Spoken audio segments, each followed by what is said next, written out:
성경에서 말하는 상이 우리가 생각하는 것과 좀 다르다는 거 아세요? 오늘 그 비밀을 파헤쳐 볼게요.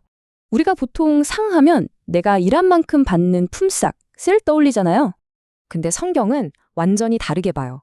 상은 우리가 얻어내는 게 아니라 이미 받은 선물이라는 거죠.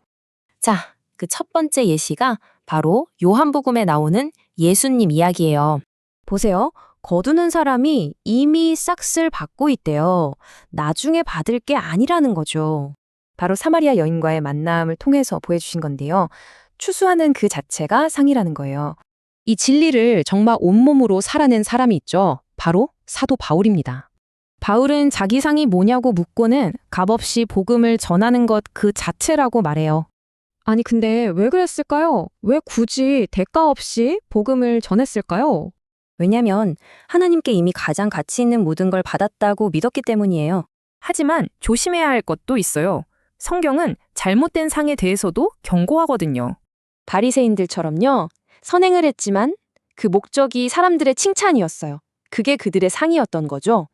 예수님 말씀이 정말 단호하죠. 자기 상을 이미 받았다. 사람에게 칭찬받으면 그게 끝이라는 거예요.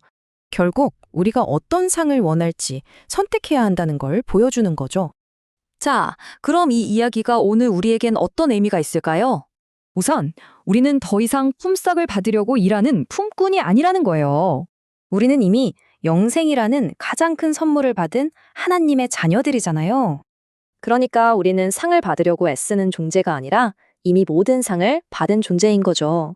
그렇게 되면 우리의 섬김은 더 이상 거래가 아니에요. 그냥 기뻐서 하는 반응이 되는 거죠.